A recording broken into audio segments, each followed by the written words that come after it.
If you're in Uganda and you have not yet landed on this story, I am going to bring you up to speed because of the many lessons that we can learn from it. Now, there's a young lady called Jovia. Jovia had a friend, and this friend didn't have a place to stay. So she goes to Jovia, it's alleged, and tells Jovia, hey, I need a place to stay. Can you help me out? And Jovia, of course, being a good friend, she said, yes, you can come through.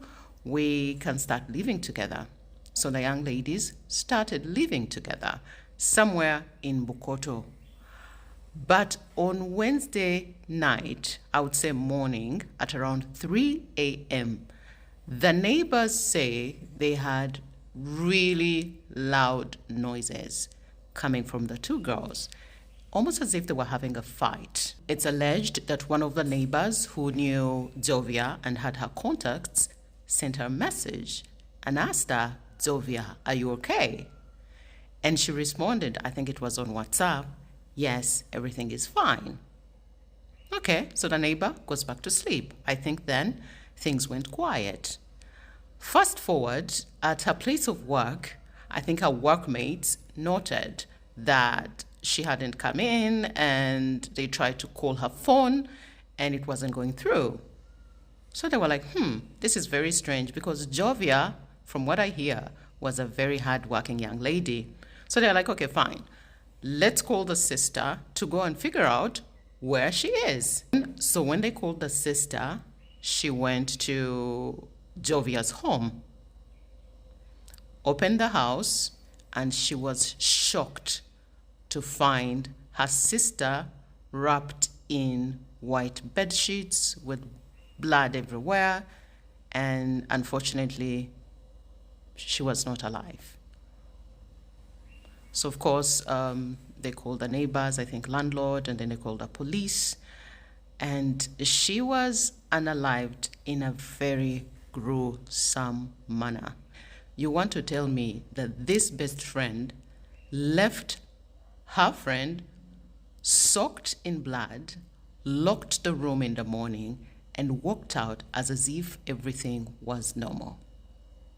Now, it's been alleged that she posted on one of her social media pages saying that there was a man they met on a dating app who came from Dubai, had a lot of money, and I think Jovia stole from him, and the man came and looked for them and somehow found where they are and stabbed Jovia. And of course, things are not adding up. And I've seen quite a number of content creators here on the Ugandan social media saying, oh, this is why you should never help friends. This is why you should never help people, help them from a distance, because you bring people in your life not knowing what they are capable of. Through my experience, I am big on energies. And I think I've said this before. I listen, I watch, I pay attention to how people react to certain things, especially people who are close to me, how they regulate their emotions, what they do when we're in conflict, what they do when they are angry, the things they say. I pay attention to them. You know why?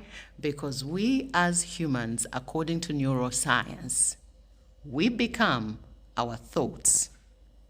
When somebody says, for example, nja kumalawo bw'oba teweegendereza, maybe that is in a fight. I do not take that lightly, and neither should you. Because tell me why, of all thoughts, you're thinking ojja kummalawo. That is a red flag right there. And that is when I act. I start keeping my distance. I involve a third party so that if anything happens, at least someone should be in the clear.